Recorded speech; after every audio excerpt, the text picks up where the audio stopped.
What is up, everybody? CP and SJ with you for another week of picks here from every day we're covering as we're into championship week here, the 2025 college football season. So we'll be taking a look here at the championship games for the Power Four conferences, and then we've got a couple of other bonus ones we're going to throw in here for you as well.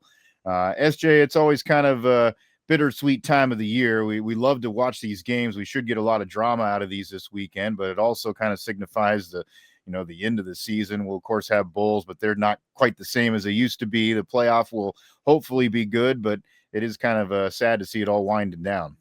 Yeah, I mean, it helps that there's an extended postseason, if you want to call it that. But of course, the back and forth, sob stories from these teams are making that part of it a little unbearable. But it's not the last game of the season for some of these teams. But I think we're kind of to the point where you that famous quote where I don't remember, I heard it somewhere: "You can't hold anything back." So we're going to see some of that action this weekend. So it should be exciting. Yeah, we should have some good games on tap here, and we're gonna kind of go in sequential order here for these Power Four games to start off our picks.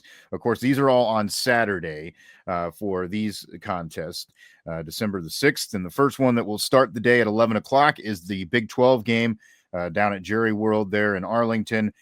Texas Tech and BYU rematch of a regular season game. Of course, Tech was the winner that first time around, 29-7. What do you think is going to happen this time, SJ? I mean, for me, I can't imagine it going the exact same way. Now, Tech's got to be favored heading in here just for for that simple fact that they've beat them head to head. Of course, you see the fairly good sized number on a lot of books here. 12.5 is what I've seen, and I think that's pretty commonplace across the boards there. So that's a little bit that catches your eye, but and then of course, I mean, it has to factor in a little bit of BYU's coach, and I don't know what you want to term it, flirted with, if he had conversations with, but either way, there was some type of an interest with that Penn State opening. So I mean that can play, when you're preparing for the biggest game of the season, that can factor in, as we've seen with other coaches and other teams this season. So I do think that factors in. I'm kind of expecting the same results. But I do think that it'll be much closer and it'll be a more competitive game. I can't see BYU I mean, they were just laying the ball on the carpet all day or throwing it to the wrong color jersey, one or the other, which neither of those are a recipe for success. So I just can't see that happening. I do think Tech is a little bit more top to bottom. They're just a little bit more talented and just have a better roster. So I think that will win out in the end. But I like BYU to cover that big number. Like I said, I mean, I know these aren't typical conference games, and this isn't like what you're used to seeing as far as a championship matchup, but it still is the two best teams in your conference. And to have a double-digit margin to me seems a little bit, even with the unfamiliarity, that's a little bit high. And I like BYU to cover that number. Yeah, I'm going right there with you. I'm going for the cover here. I just think this is too easy of a take. You got it at 12. I was sitting at 12 and a half there, or we're both right at 12 and a half, and it may move, who knows? But yeah, I mean, this is there's never been any more motivation, I don't think, for a team than BYU has this weekend. I mean, they've been disrespected here these last few weeks up and down as far as the playoff committee selections go. Kind of everybody talking that they have to win to get in, even though they only have one loss coming into this game, which seems ridiculous in the first place. I mean, I'm obviously pulling like hell for them to win this game because I want them to stick it to the committee and make both those teams be in the playoff. That would be awesome. Like you, though, I don't know. I don't know if they can actually pull off the victory, but I do think they're going to make this one hell of a ball game. I think they're talented enough, like you said, made a lot of mistakes and really uncharacteristic mistakes the first time they played against Tech. And that, of course, that was at Tech's place, so that helps a little bit too. So I think there's going to be an awesome crowd. They said that this game is pretty much sold out. It's going to break the record from back in 23 with the attendance for the championship game. So I expect an awesome atmosphere. I know there'll be plenty of fans from both teams there.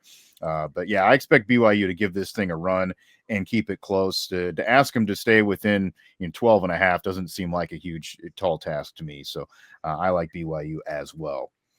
Going into the next game that'll be up on the slate, it'll be a 3:00 afternoon kickoff in the SEC down in Atlanta as Alabama takes on Georgia. Another rematch from the regular season. Bama did win it the first time around by 3.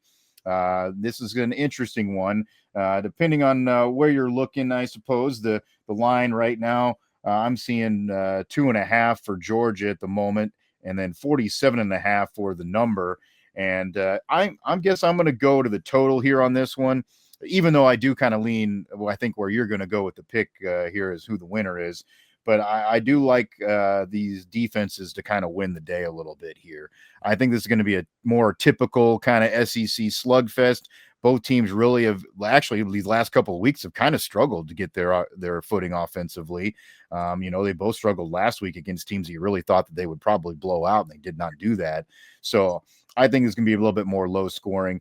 So I think they stay under that 47.5. That's where I'm going. SJ, what's your pick? I would definitely see it going that way as well. Just the like as you mentioned, the struggles, and let alone with just high pressure situation. If you've kind of been unable to execute when the stakes are lower, it's hard to imagine you just flipping that switch and being like, oh, now our offense is gonna well-oiled machine this week. I don't necessarily see that. So, but I am gonna go with I guess the underdog in this case, and it's about as slight as you can get with these teams. But Alabama's getting 2.5 points. I'll go ahead and take those.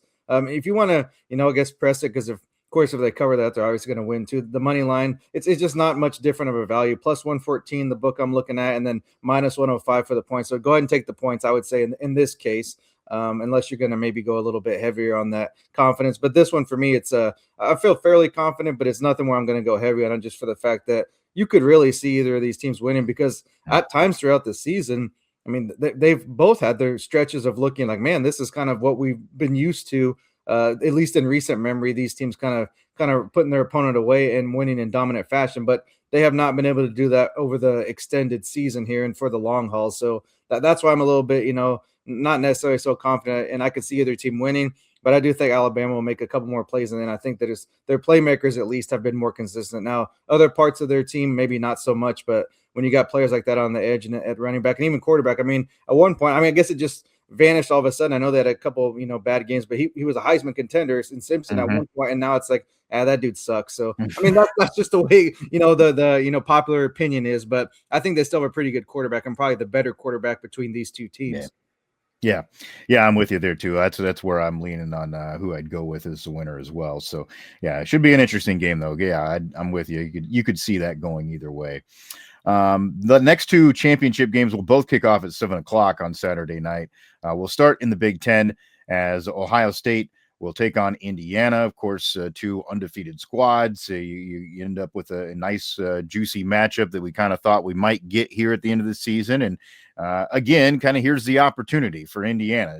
Can they go out and prove it against what we consider to be probably the head and shoulders best team in the league that's proven throughout the season so far? Which way are you leaning here, SJ? Well, I wouldn't necessarily, say I'm like kind of on the bandwagon or pulling for the Indiana that is, but at the same time, I've also kind of stopped picking against them in most cases, except for a couple instances where they're like a 30-point favorite. We like to play those high numbers just as kind of like just for for funsies, just to throw it out there and see what happens. But I mean, if they were facing the Oregon again, a rematch, or maybe even if if Michigan had a stronger season and they were in the mix, I might go Indiana. It's hard to pick against Ohio State. This team is, if any team in the country that's been as dominant as you could expect with the way the game is these days and how the talent's more evenly dispersed across the country. Ohio State's been as good as anybody of being consistent. Talk about covering a number. We need to go a little deeper dive here, but I'm pretty confident they've done that almost every week with the exception of maybe one. I'd be surprised if it's two. They've just been. I mean, it might not be the prettiest thing, but they've done it and won handily. So I got to kind of stick with that. And being only a 4-point spread here, that's a fairly easy cover in my mind. I do think Indiana may play well for a quarter. It's just not going to be enough with the depth at Ohio State and the waves they're going to come at them. I think they'll end up pulling away and winning by maybe 10 to 13 points, something like that. But I think it'll be a good game. It's just Ohio State's just that team this year. Yeah, I think you're right. And I think that's what you said before is the most important thing for any team is that consistency. And that's the team that we've seen it from the most throughout the season. And every moment that we thought that they might get a little bit more tested, they've just come out and done it again and proven it again. And I think they've proven too that they can kind of do it in a couple different ways too. Sometimes their defense is really dominant and they don't need to do a whole lot on offense, but we know that they have the pieces on offense to get cooking too if they want to. So I like Ohio State here. I got the number at 4.5, so just a little bit higher. I mean, really splitting hairs there. No matter what, you're going to win by a touchdown. So I think Ohio State does kind of pull away towards the end of this game. I do think Indiana keeps it fun for a while, like you're saying, but I see Ohio State kind of pulling away and like taking care of business in the second half of this one. The last one is that game in the ACC, which of course is a little bit more awkward than we thought it was going to be here even a week ago. But Virginia now is a chance to get themselves into the CFP. It does sound like Duke, of course, Duke's the opponent here. It sounds like the way it plans out, even if Duke wins, they're not going to get into the CFP because they won't be higher rated than the other Power 5 teams. So that might be an interesting wrinkle if it did go that way. Now, Virginia's not a huge favorite by any means as well. I get the number at 3.5 right now, the total at 58.5. But I will say I was a little bit impressed. I watched that game for a while last week there with Virginia Tech, and they made that a snoozer pretty fast. They seem like a pretty well-rounded team. They don't do anything that blows you away, I guess, so to speak. But they also seem to be a pretty kind of consistent across the board type of team. And I think they take care of business here. I think they win this game against Duke. They might get scared for a while, but I eventually think they win it. So I'm going to take Virginia to win by that 3.5 and get away with a win here. I'd expect the same. I'm maybe a little bit less confident in the fact that just a couple of stinkers, and they were games that I was on earlier this year, so that probably sticks in my mind a little bit more. That Wake Forest game, obviously they lost that, but even Cal, they kind of had to pull it out there, and they went to overtime with North Carolina when we thought North Carolina was dead to rights, at that time. So that just makes me a little bit more uneasy, confident wise. So I'll look at that total. And at 57.5, I'm going to go the unders. I think Virginia will score a majority of these points. I don't think Duke can even keep pace because you want to talk about an up and down season. Like that's, they're the kind of definition of it. You beat a Clemson. You kind of freaking play good against, hang with Georgia Tech. But then you get, you lose to the likes of, I guess Illinois was highly rated at the time, but kind of blew the doors off them. Just games like that, and even it's not consistent enough for me to feel like, oh, they're going to give them a run. And I think that will give them a little bit of motivation as far as the point you brought up of not getting in. But at the same time, it's like, well, what are we playing for? Is going to be like the underlying, the argument there. It's like, yeah, I mean, you want to win every game. Of course, you're competitive, but there's got to be part of that anger, that kind of frustration, and this is a different conversation for probably the longer form of the pod here, but that's why we don't. That's my argument against these guarantees and requirements for conferences, because it's a 12-team playoff. The 12 best teams should get in regardless of where their schools are located. But I mean, like I said, we'll get into that maybe later over the weekend. But as far as the game goes, unders. But Virginia to cruise to that victory, I think it'll be a fairly easy win there. And of note, I did just kind of I was thinking of this too, is when I made the plays. This is the only game that's outdoors. We got all the other ones, controlled elements. So I think that could factor in as well too. Just as far as I don't, Charlotte's not like the worst weather city, but who knows what it could be like. It would be cold at the minimum. Yeah, it could have a little bit of factor there for sure to at least tamper the offense a bit. And you're right. I think that consistency for Duke has just been weird. I mean, that loss early in the season to UConn, just all kinds of weird things up and down for them. They're one of those teams where one week you felt good about picking them and taking them against the line, and then the next week you're like, nope, I'm not touching it, and then they prove you wrong that week. So it's just it's been one of those weird seasons. So it'll be interesting to see how that all plays out.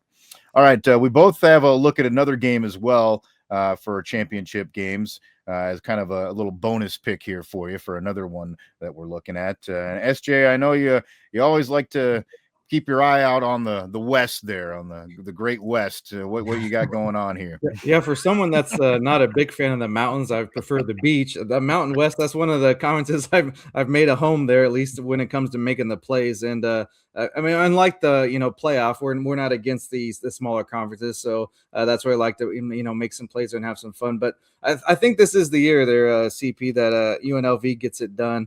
They're getting 4 points though, so I figured go ahead and take them because, as you know, mentioned in the Alabama Georgia game, it's not a big enough value to swing it just to go straight money line. So 4.5 against Boise. I know that's kind of been, it's almost like death taxes and UNLV versus Boise in the Mountain West football title game. That's kind of how it's been. And Boise's by far had the more star-studded cast in the better overall team in years past, and I don't know if that's the case this year. Wouldn't be surprised, of course, if they go ahead and win it just because of they've been so good for so long at that level. But I think if it's a year to get them, UNLV can do it this year. I mean, a 10-win team, kind of just rolling here in the last few years. They really have there's program in place, and I think they can go ahead and cover that 4.5 at least. And I would not be surprised if they go ahead and hoist that trophy there in the mountains out west. That'll be a fun game to watch. We always know that, and I think that'll be the case here again.